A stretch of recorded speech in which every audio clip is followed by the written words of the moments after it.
Welcome to Built with Grit. I'm your host and strategic partner in cost reduction, Luis Fernandez. And today we're joined with Bronwen Sciortino, international author and simplicity expert. But before we get to that, if you're a fan of inspiring people and informative content, you come to the right place because that's all we do. And with that, Bronwen, how are you doing, my friend? Hello. So great to be here, and I cannot wait to see where our conversation takes us. This is going to be fun, a fun journey. So tell us, I know you already told me, everybody, where are you at right now? So I am in Perth in Western Australia, and I'm coming to you from the future. From the future. It's already tomorrow for Bronwen. Already tomorrow, yeah. So where are you from, like, originally? Or I assume, like, historically with the name like Sciortino, like you've got some Italian heritage of some sort? Well, my husband does. Yes, my husband does. I have heritage of English, Irish, Scottish, and I have a Welsh name. Okay. So it's almost the full package. Yeah. So for somebody that doesn't know, the Welsh is different from these others. How? I'm sorry. The Welsh is different. Also, if you have a look at like in sort of the Great Britain area, you've got England, Ireland, Scotland, and Wales. Yeah. And so it's unusual to have all four in heritage. It's, obviously possible, but unusual. And so I always like to say I've got English, Irish, and Scottish heritage, but my name's Welsh, so therefore I've got the whole package. All right. Well, I mean, the whole package is always good to have. Yeah. And your husband is Italian?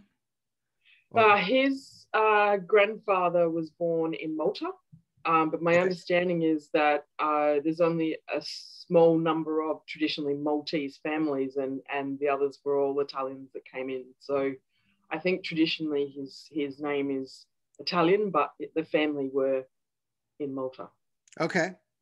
And did you grow up your whole life? Has it been there in Perth?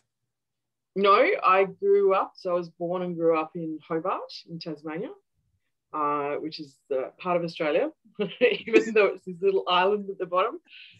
And then I spent a couple of years in Sydney, and I've been here in Perth for nearly 18 years now. Okay. How is the weather?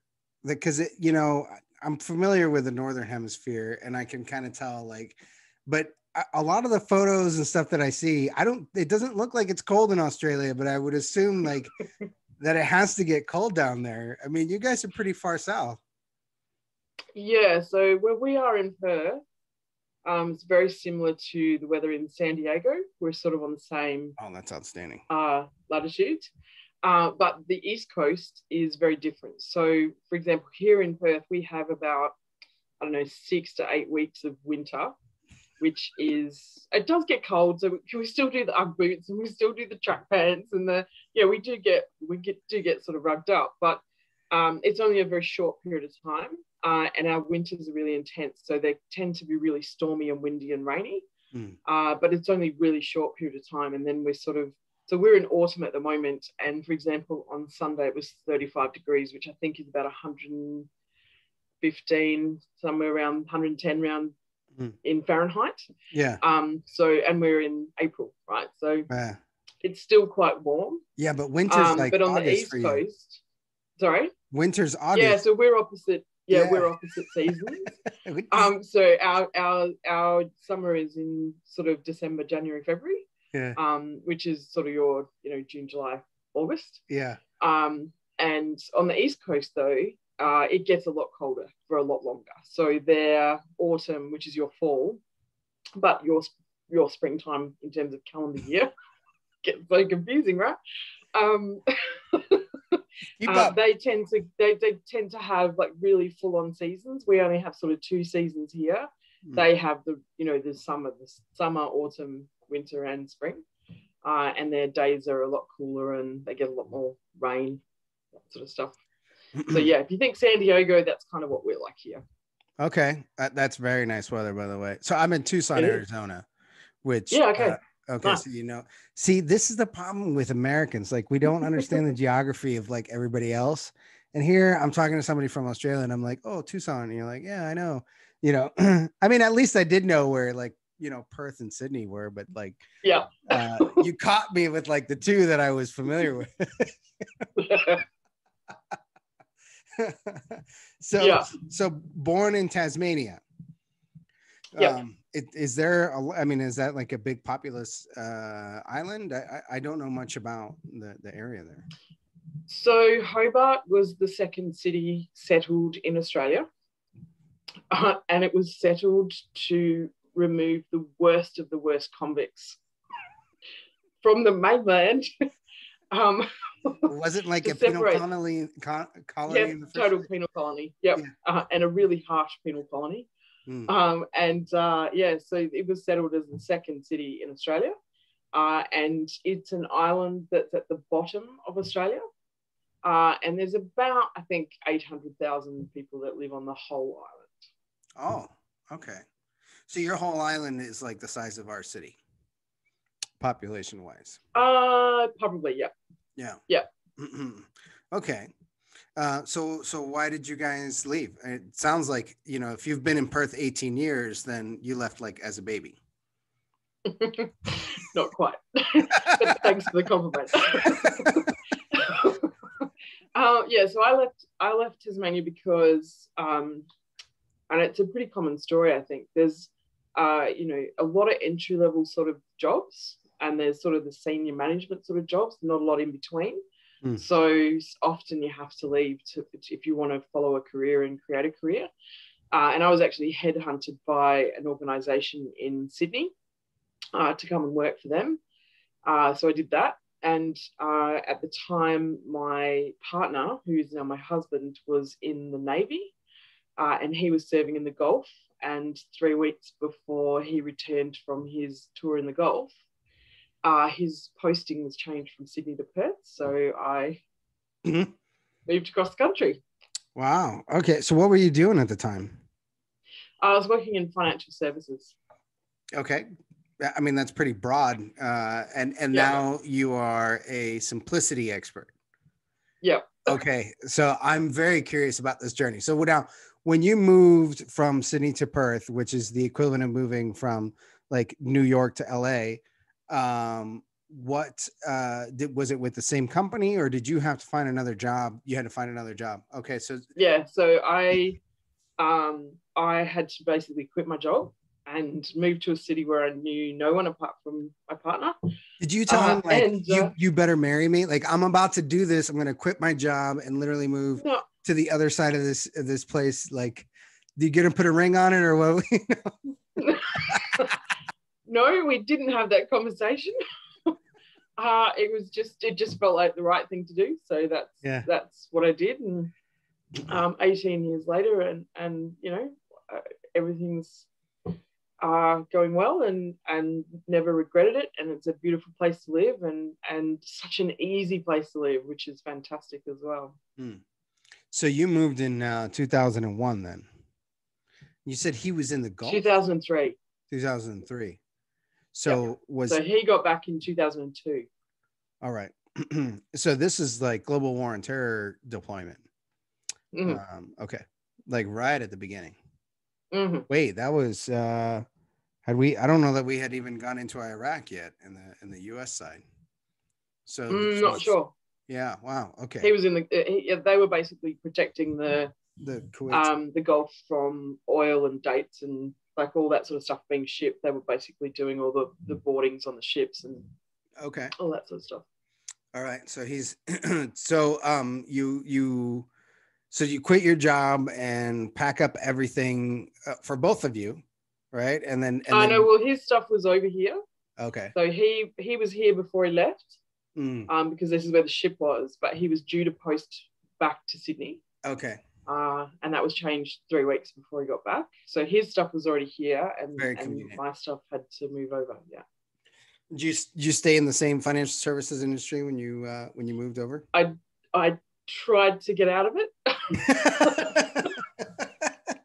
I thought this is a brand new start. Let's do something different. And it didn't work out that way. I ended up back in there. Yeah. And yeah. Okay. So you didn't love it? I never loved it. No. ever. I just felt that it was what I was supposed to do. You know, you get trapped into the ticking all the boxes and the right career, the right study, the right everything. Sure. Yeah, I never loved it. I was always miserable. But it was ticking the boxes, and so I thought it was what I was supposed to do, and that was my lot in life. Yeah. And so just ended up, and I think when you get into that situation, you do the best you can to try and make changes and to try and influence things and turn them around, and you forget that you're just one person in a massive machine. You know, you don't realize that the way out is to get out. Yeah. Wow. Okay. We're getting this is I feel that like you're talking straight to my soul here. So what drives you? I assume that if we're gonna fast forward and then go back, right? Like, so tell you left and started your own business, correct? Or did you move out of that into another industry? No, I completely crashed. Like I 1 minute was an award-winning executive, and 60 seconds later I was on the floor, completely broken, shattered into a million pieces, unable to cope in the basics of life and unable to stop crying because I just pushed myself so hard for so long, and my body and my mind basically got together and said, we're not doing this anymore, and you're going to stop. And I was dropped with such a force that it took me 3 years to put myself back together, pick up the pieces, look at them, piece myself back together and create a completely different life moving forwards, because I just left it too long for any other solution or any other option to be available to me. And as part of my recovery, about halfway through my recovery, I actually wrote my first book. And that process came about because as I was in counselling to help me with my recovery, they discovered that I was terrified of writing anything personal down because it could be used against me as evidence that I wasn't perfect. So I was terrified of it. And so when you're in that situation and they find something you're terrified of, it becomes your homework. So I went home, and my homework was to start journaling. And it took me 3 weeks to write one word on the page. That's how scared of it I was. Wow. And as that sort of unfolded and I started journaling, I started at the same time to just put my toe in the water and go back into social situations, because I hadn't been able to cope with seeing anyone or going anywhere or doing anything. And people hadn't seen me for sort of 9 to 12 months. And they started saying, where have you been? What have you been doing? And the only thing I could talk about without completely, being in tears was journaling. And as I started to talk about it with people, they started to say, oh my goodness, what are you writing about? And as I started to talk about the topics, they were like, you have to write a book. People need this. The world needs this. You have to do this.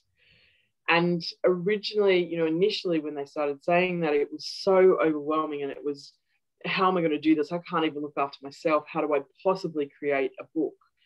But what it did was give me a little project to focus on that helped me go, come back to the middle and have something to actually do. And there was no pressure around it, because there weren't delivery timeframes, and I wasn't, having people rely on me doing things and all of that sort of stuff. But it gave me that middle ground to come back to, where I had something to focus on, something to actually help me to get the information out of my head, to really start to unravel and understand the characteristics that had gone into getting me to where I was, and create little ways that I could help myself get out of that again.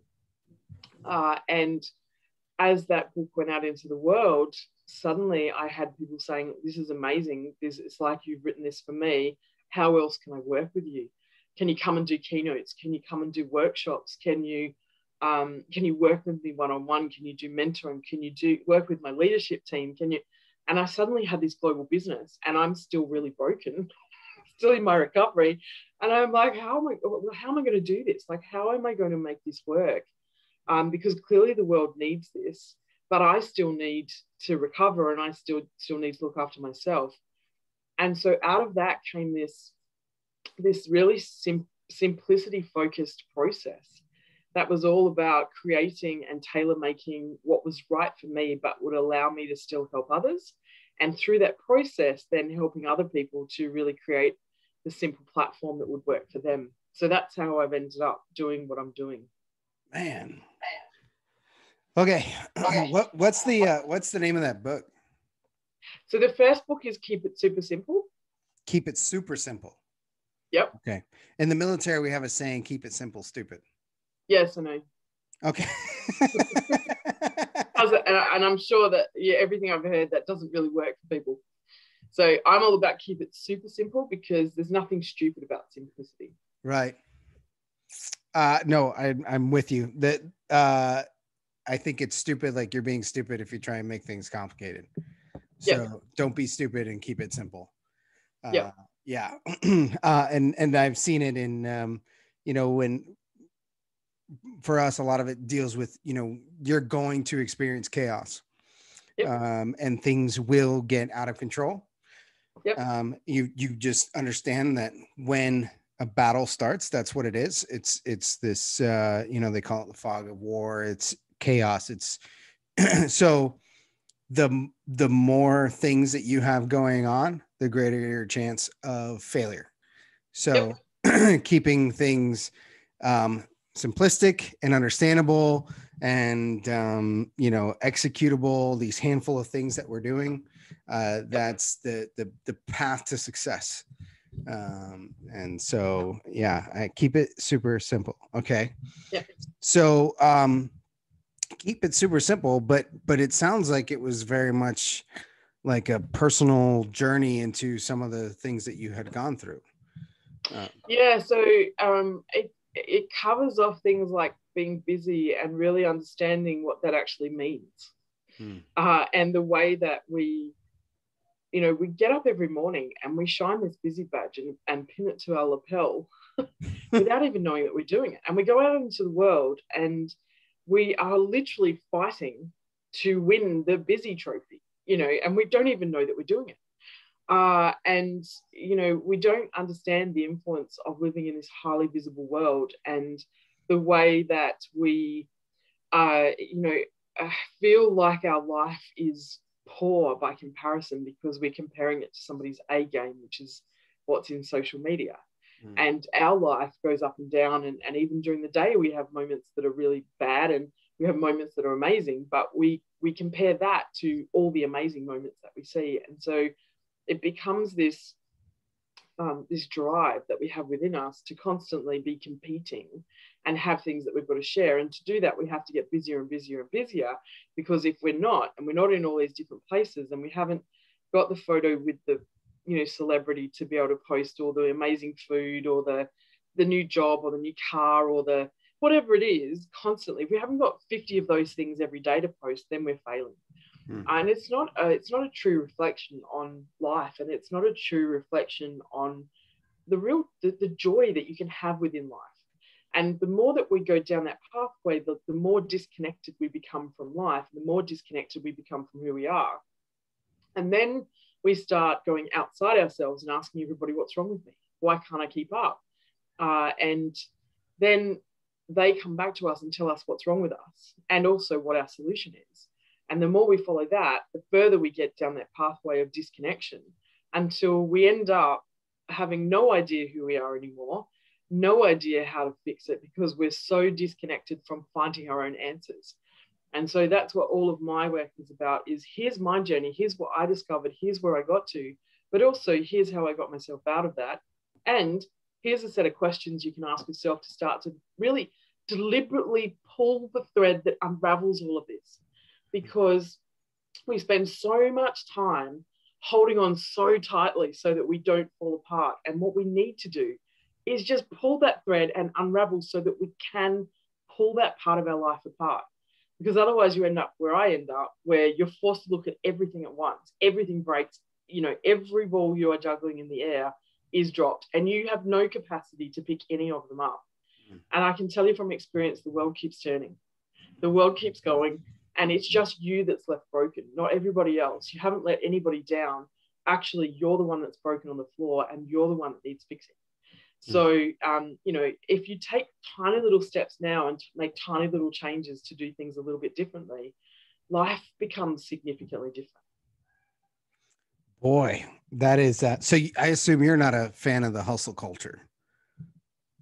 I don't mind hustle. I don't mind hustle because some of us are built for hustle. Some of us need hustle. It's not about the hustle. It's about what you're doing within the hustle. So it's about, are you doing the things within the hustle that are feeding you energy, that are refueling your energy constantly? Because if you look at a really extroverted person, they need the hustle to get their energy high. If you look at an introverted person, the hustle will be absolutely decimating their energy. It's the last thing they need. Yes, life is all about the hustle and the noise and the chaos, and you have to be able to cope with that, and you have to be able to sit within that. But it's about, what do you need to make sure that you're refueled and you're energized? And how do you tailor make your life so that you get exactly what you need, but you can still thrive within the hustle? So what's interesting is that I am right in the middle between introvert and extrovert. You're an ambivert. Yeah. And what happens is I probably was like designated extrovert, but I was an only child and kind of just learned to be alone. Yep. And so what happens is that whatever I did prior to taking the personality test is going to determine where I fall on the introvert extrovert scale. So like if you let it. Well, I'm saying like when I'm doing the test, right? So like if tomorrow I've got like 6 hours of meetings with different people, one after the other. So if I was to take a personality test right at the end of that, right after my last meeting, I'm going to be heavy on the introvert side. Like at this point, after this day, like I need no interaction, right? Like I don't want to talk to anybody anymore, versus if I have, been outside in the woods and, spent the day alone, and then I come in and take the test, then it's like, I'm feeling for that, so I've actually had bosses in the past that told me that I was cheating on personality tests, or that, you have to pick one. And it was like, how do I pick one? Like I took it here and it says this, and then an hour later, I had this long meeting, and then I took it again, and now I'm in a different spot. And this is what I'm trying to tell you, you usually have a natural tendency. So even as an ambivert, because I'm an ambivert, but I have introvert tendencies. So I will I'm fine to go out and have the noise and the hustle and the people around and all of that sort of stuff. But I reach a natural limit with it, and then I need my time. I need to be on my own, that sort of stuff. Whereas, for example, my husband's the opposite. He's an ambivert with extrovert tendencies. So he has to have the people. His recharge is all around the people. And so when COVID hit, and we've been extraordinarily lucky here, like I feel almost like a fraud talking about COVID and its impacts because it's been almost zero here in Perth. I think we had an initial lockdown that wasn't really a lockdown. It was kind of like, please stay home if you can. Yeah. And then sort of 10 months with no community transmission. And then we had 5 days of lockdown where it don't go anywhere. Yeah. So we've had, it's been really easy for us relatively. And at the very beginning of that very first period of time, John's sort of like, I don't know about this. Like, I just want to go to the coffee shop. And all of a sudden, like I had holes in my yard where he's digging up all the retic because he just couldn't cope because there weren't people around. Whereas I'm sitting there going, my life hasn't changed. This is exactly the same.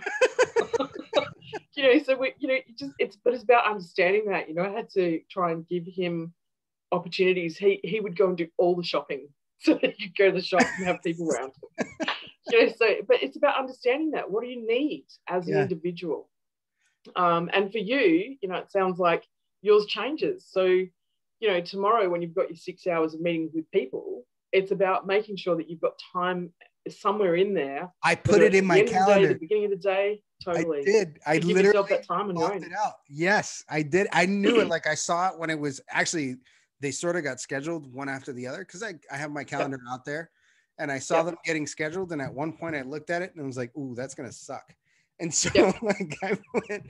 But it's also your calendar. So you could go back to some of them and say, would you mind, can we move this one to there? Yeah, right. You know what I mean? Yeah, but like I guess my thought was if I have one more or two, like I won't be able to handle anymore. So I put in a meeting in there that said, I Yeah. think it was like family time or downtime. Like it's literally just says like, Yeah. do nothing. Yeah. Knowing that. And that's one of my number one tips for people Mm, is actually use your diary to schedule your time as well. mm, Make it an appointment and make it sacred so that it's non-negotiable. It doesn't go away. That time is always there for you. So that you've got what you need to be recharging constantly. Because I think energy will be the measure of health moving forwards. mm. And it needs to be, because if we're not looking after our energy levels, we're just constantly draining from an already empty tank. Yeah. So did you say so are you advocating for other people to journal the same way that you did? Look, it really helped me in my recovery. I'm not a natural journaler. I have never been a natural journaler. And I don't journal now, but what I do, I write loads of articles. So I'm kind of journaling through that process. Mm. But I know people who live by it, and I think there are no rules around this stuff. I think there are so many people out there that say you have to do this. If you don't do this, then you'll be this, this, this. Whereas, my feeling around all of this and my belief and my experience around all of this is that you've got to find the unique set of tools and resources and activities that match the extraordinary uniqueness of you. We're so individual, and we don't honor that enough, so we have to find what is right for us. So I would say if you've never journaled, give it a go. And if you love it, keep going. If you don't love it, don't do it. It's not one of those things that is not going to make or break your life. We have to try and get into a mindset of, adventure and explore instead of success and failure. If you can't journal, it doesn't mean you've failed at anything. It just means it's not right for you. I really like that. We have to get into this adventure and explore instead of success and failure. And I honestly, like, that's really cool way of looking at it, because so many folks, we miss out on the journey. I saw something and it said, humans have such short lives and they spend so much of it waiting for things to be over.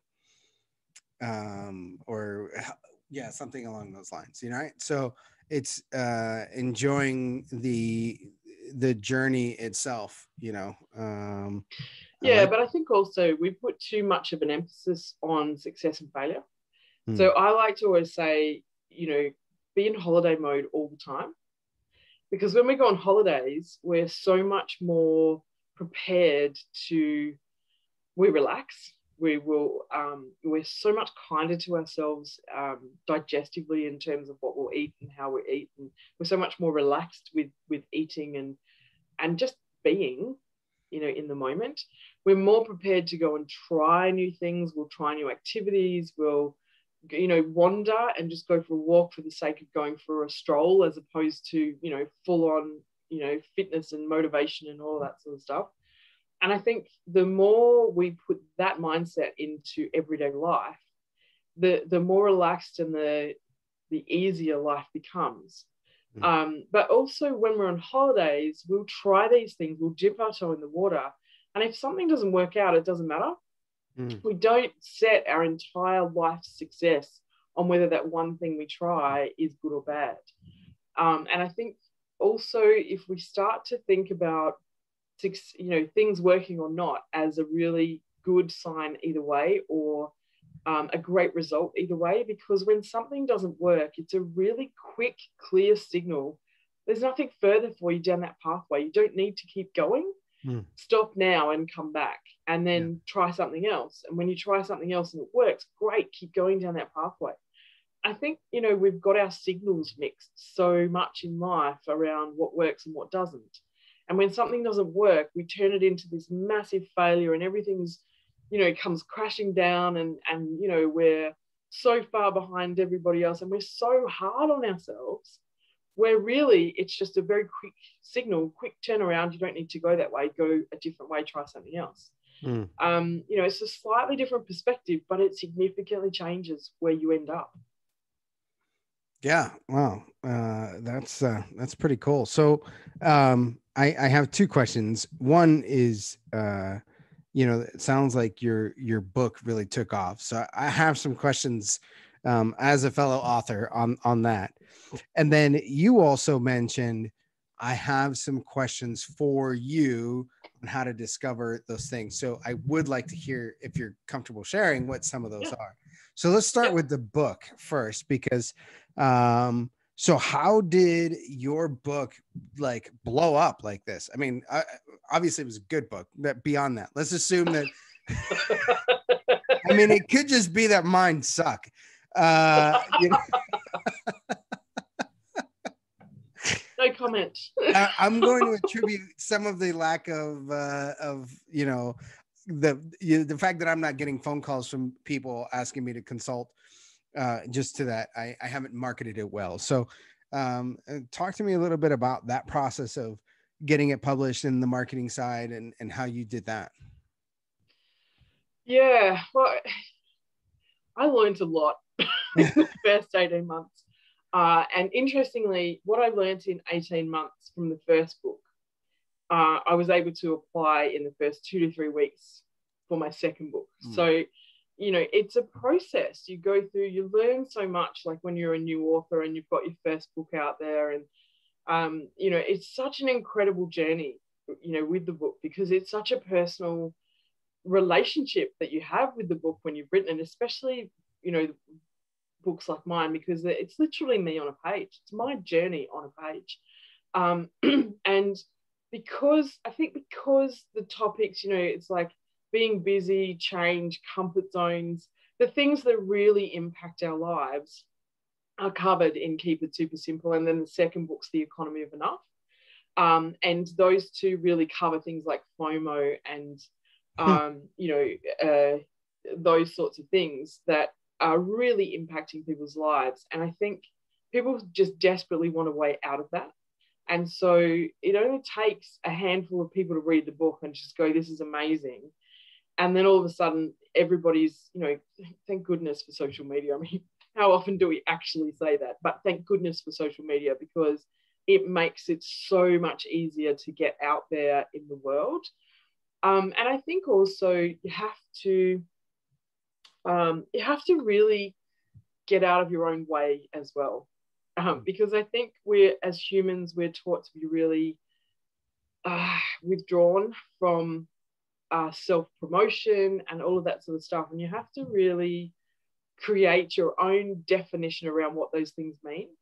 Yeah. And I think I really struggled for a long time, because what I didn't like that I was seeing out in the marketplace was all the manipulation and the deliberately trying to trigger people's FOMO to get them to buy. Absolutely. And all of that sort of stuff. And I really don't align with any of that. In fact, I believe that a lot of that behavior is actually spiraling people further and further into trouble, and creating so much stress in people's lives. So I was determined that whatever I did would not be based in that environment. So it feels to me like it has taken me longer to get to critical mass with my books than I would have liked. But in the scheme of things, really, my global business is 5 years old.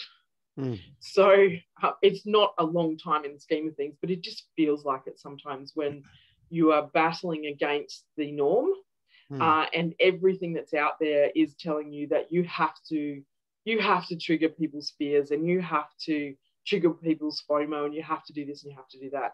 So I've sort of felt a little bit like I've had to find my own way, and I've had to educate myself in the areas where I didn't have a lot of knowledge. So I didn't have a lot of knowledge around marketing. I didn't have a lot of knowledge around social media and how it works. So I had to try and find my way through that.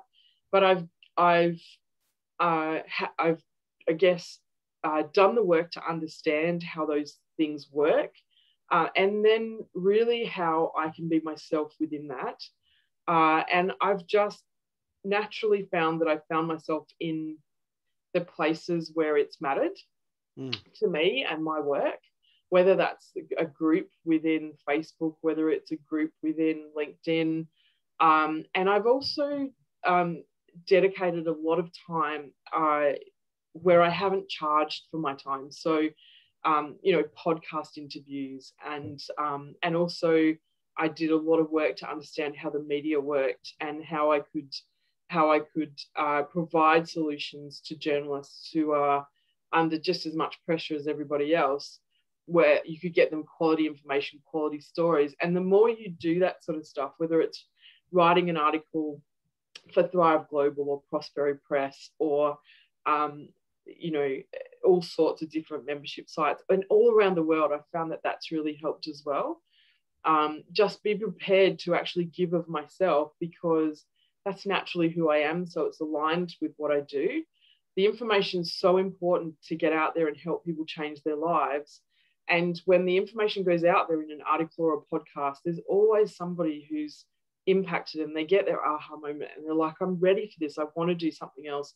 How do I go to the next steps? And it's like, great, I'm going to go and buy a book, or I'm going to do your online program. And I try to make sure that everything is priced so it's accessible. So I've got a free email series for people who, with COVID last year, a lot of people lost their jobs. They can't afford to even buy a book. Mm-hmm. So it's like the free email series is there. I share all of my articles through social media so that people can access a whole heap of information, no matter where they are in the world, no matter what their financial situation is. So it's about, for me, it's been about being able to give, but also to be able to receive as well when people step into that next level, buy the book, hire me as a mentor, bring me in as a speaker. So it's the whole spectrum that's really worked for me in terms of making sure that the information's out there and people can get hold of it. Yeah, I think that's key, and it's good for the soul, right? So I think I give away. I almost feel bad sometimes asking for money, right? Like, someone comes to me and like, hey, I'm struggling with this team, and I don't know why I can't motivate people to do stuff, and but the thing is, because also oftentimes when it's advice like this, like they're not going to like what I'm about to say, so it's like, you want to pay me and then I'm going to tell you how you're screwing up your team, and that's not going to go over well, right? Like it's well, it does go over well because they've come to you, they need what you're offering. Yeah, so I end up just giving it away, right? But that's not about them. Yeah. That's about you. That's about how you've created the positioning around it. That's about you needing to do some work around your value and what you offer and the sacred characteristics and the sacred gifts you bring into the world. So that's work for you to do, not work for them to do. Right. Well, yeah, and I think also, like, for me, the other, at least when it comes to leadership advice, I also have a business where we do cost reduction consulting, and that one I have no problem, saying like, okay, you get your dumpster picked up to sell them and you keep getting charged overfill. So here's how you fix that, right? Like, that's not as big a deal as getting to when you get to leadership and you're talking about someone's personality and their lack of empathy for other people, and that they're not serving other people. They've put themselves in this, pedestal, and they have an arrogant mindset, and they've got no humility, right? Like, I kind of want to give that advice away for free because you're not going to like to hear it anyway. But that's the thing that I think about often when I'm having those conversations is the people that are affected by it. And I think about, like, okay, whether or not this person pays for this advice, if they were to take it and implement it, the 40, 100, 150, 300 people underneath them are going to benefit if they even act on a little piece of this, right? So a whole lot of lives are going to be positively affected. And, I'm cool with putting that out there into the universe because, I think, the soul needs fed as well as the body, right? Yeah. But I think also that, all those characteristics that you just mentioned, I think we create boxes around what's right and what's wrong. And that's how we've been conditioned when we were little, right? This is good about you, that's bad about you. This is right, that's wrong. This is acceptable, that's not. And I think the more that we're told that stuff, the more we squash ourselves into a version that we think's acceptable by everyone around us. And that is one of the biggest things that gets us into trouble. And that's one of the biggest things that causes us to have those traumatic events where we end up, where we're unwell, where, you know, you're like me and you're on the floor and you're completely broken because we've spent so much energy holding on so tightly to that created version. Mm-hmm. But the pain of actually living like that is so much greater than what we can stand anymore. And it's so much greater than the punishment that we think we're going to get if we come out of that box and start to show people who we truly are. And I think one of the greatest things we can do is to allow ourselves to be the greatest version of ourselves, but also then to allow other people that same privilege. So, you know, we're all of us here to serve a purpose for, you know, humanity, for, you know, the oneness, if you like. And if we don't step into who we truly are, then there's always a missing link in, you know, the totality of the universe. And we need to allow other people to be their unique selves as well, because if we don't, there's a missing link. And whenever there's a missing link, collectively, all of us suffer. And I think one of the hardest things for us to do within that is to acknowledge that some people have characteristic traits that aren't what we would accept as the things that we would truly want to say that I am. You know, if you're somebody that says, I am generous, I am kind, I'm loving, and you see somebody who displays traits of arrogance and egoism and those sorts of things, that clashes with your I am.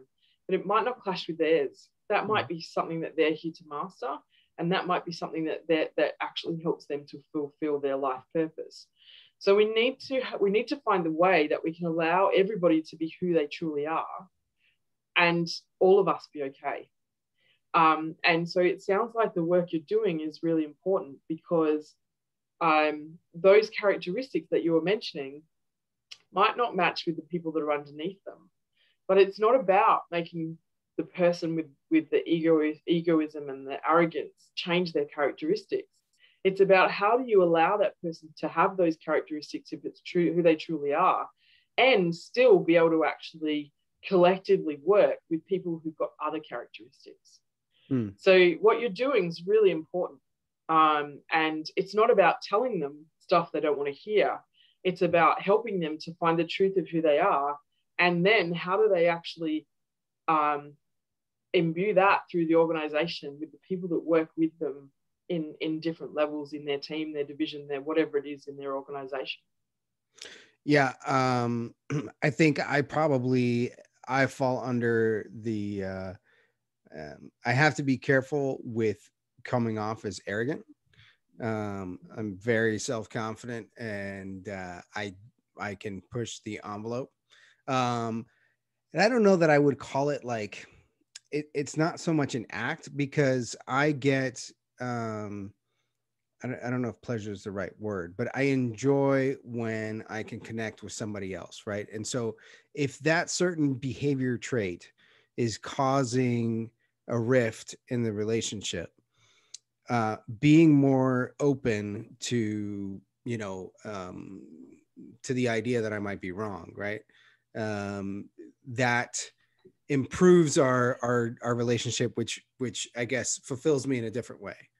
And it also makes me a stronger leader, right? So being able to come in and say, okay, I have an idea how we should do this, but what I'm going to do is I'm going to let all of you talk, and then I'll give my opinion. Right. So that's my way of, like, about communication. Yeah. So this is my way of managing it. Right. So rather than coming in, because I know that if I come in and like, okay, you know, let's go, that people will follow that and say, okay. And then, you know, I may be squashing a good idea.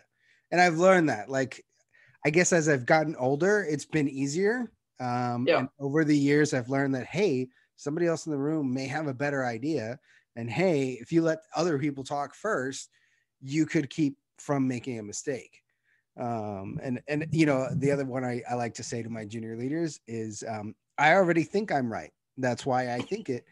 I need you to tell me how I could be wrong. I don't need you to tell me I'm right. Yeah, and I guess also in listening to that, it's about understanding that people move at different speeds. Mm. You know, I understand now in my business that there are certain things that I just cannot outsource because people don't move at the same speed that I do. Yeah, I've got an idea. I know so many people say to me, oh my God, you listening to you and what you are doing and where you're at and what's happening. And I just can't, like, it makes me tired thinking about trying to keep up with that.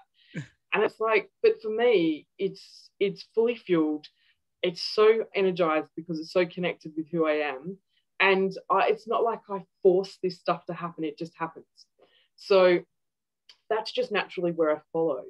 And whatever speed that goes is the speed that I go with it. It's not, I don't force it. I'm not making it happen. I'm just going with it. And so there's just things in my business that I've tried to outsource because I thought I didn't have the skill set. And it just drove me mad because people just could not keep up and move at the speed I needed them to. And so I just understand I do those things myself. And there are other things that I outsource that aren't so critical and time critical. So it's about understanding the speed of things. You know, I know my husband's an engineer, for example, so he's all about the detail and he's all, you know, whereas we can have a conversation and he'll be explaining things and I'm like, yeah, I've got it. Because I just, you know, my mind just goes, yep, I'm there. It's good. But he's still in the process and the, you know, so we've kind of just worked out that when I say I've got it, he doesn't need to give me the rest of the detail. You know, but it's about communication, right? Because we could have been divorced years ago if we hadn't worked out that if, you know, if I communicate to him, he needs to listen. If he communicates to me, I need to listen. And we've worked our way through that.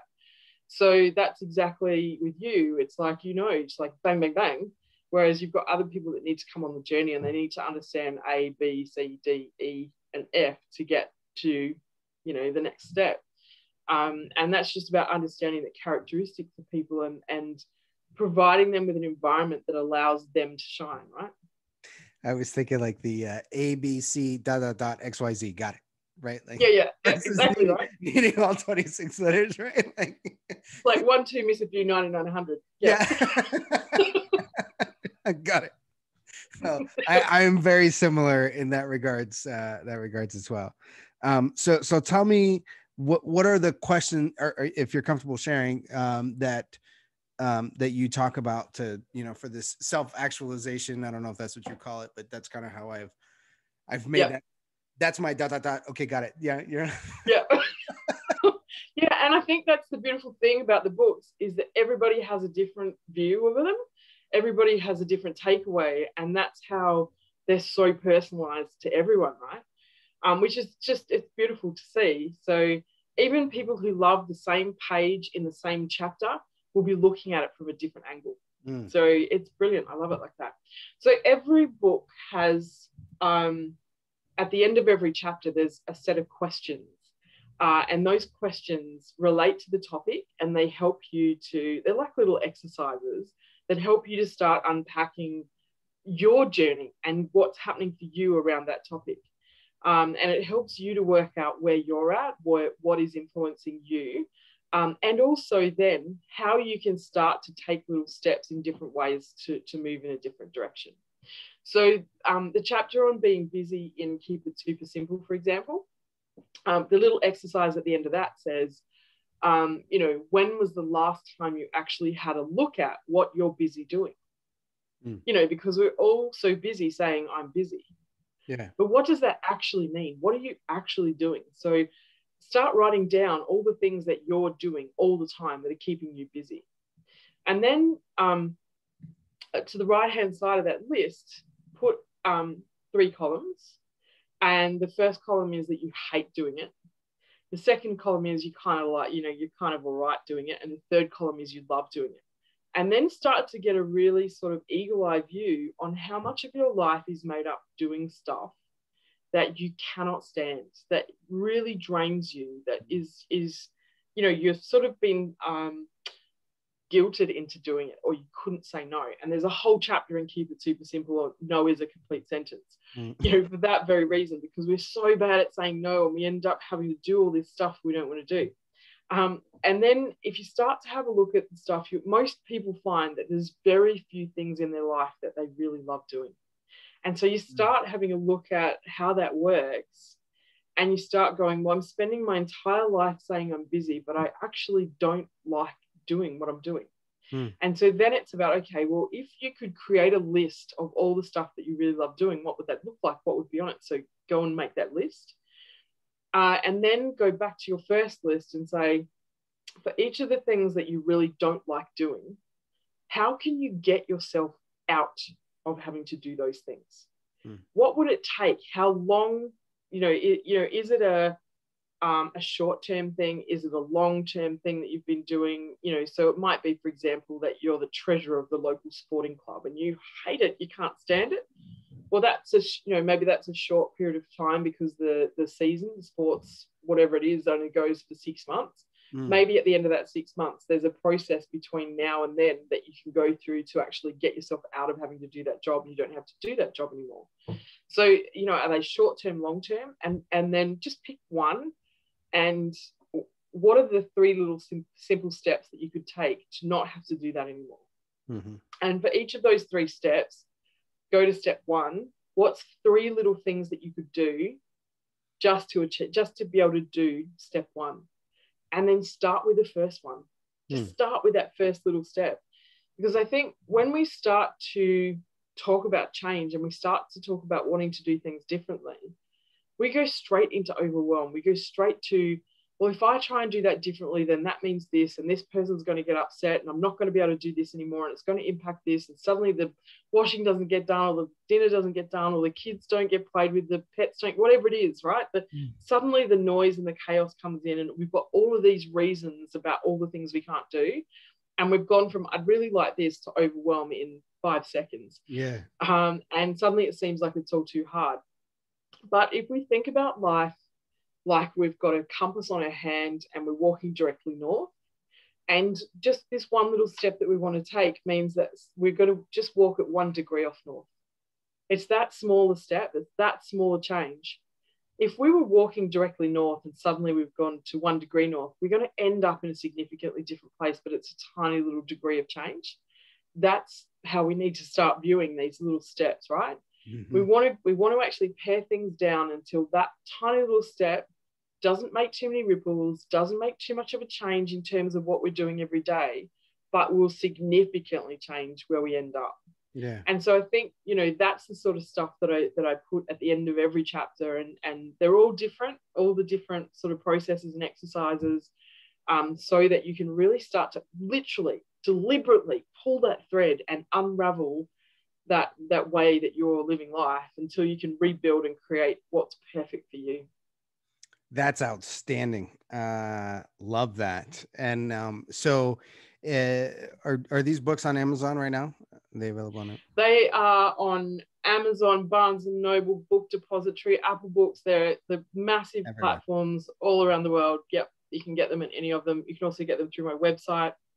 So I'm going to ask you for some links, and I'm going to put all of that stuff. And then, so if somebody wanted to get a hold of you and hear more or follow you, like what's your social media home? Where do you spend most of your time? How can they get a hold of you?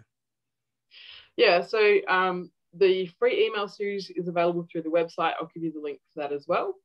And that is also set up very similarly to the books in terms of here's a bit of information to get you thinking, and here's a few things that you can, try to start to do that a bit differently. The best places in social media, Facebook, LinkedIn, and Instagram. I spend most of my time in Facebook and LinkedIn. I just naturally am drawn to those. And every now and then I remember, oh yeah, I've got Instagram too. Yeah, so that's the best way to do that. The website's also got a contact me. So if you've got a question, you can also do that through any of the social platforms as well. That's awesome. Okay, so any parting words of wisdom for somebody that they've listened to us chat for an hour, and I don't know what they're doing, but they've got this running in the background probably, or what's one action item that we can give to them? Obviously buy the books. So clearly, of course. Duh. but besides But if they wanted to do something other than buy the books, after they buy the books, the next task, what would you tell them like today to kind of start unwinding a little bit and you know, unraveling some of this tension? Yep. So I'll leave you with 3 questions, because I love questions. Questions, I think, are the best way that we can actually pull the threads and unravel our life. So the first question is, are you happy with how you're living your life right now? And if the answer to that one is no, then the second question is, are you happy doing nothing, having just said that you're not happy with how you're living your life right now? Ooh. And if the answer to that one is no, then the third question is, are you prepared to do a few little things a little bit differently to significantly change how you live your life? Boom. I got nothing else to add to that. That is all right. Awesome. Well, thank you. And buy the books. And get the books. Duh. So awesome. Thank you so much for coming. I can't even believe it's been an hour already. So I think if they've sat to this point, they're going to buy the books. They're listening to these questions. They're going to have to rewind to listen to them again and think about it and start writing stuff down. You might as well hit like and maybe subscribe. And absolutely follow on all these channels. So, you know, that's for like the 3 or 4 people that have made it to this point right now. No, there's thousands. Stop it. We're putting my alignment and value on this, not yours. I don't care what anybody else thinks. I enjoy the conversation. So thank you for coming. And also, if people are listening to this point, you know, share it with your friends. Because obviously it's impacted your life and it's made a difference. So who else can you help? Right. Nice one. Well, see, that's the marketing side of you. That's why you sold so many books. All right. Thank you very much.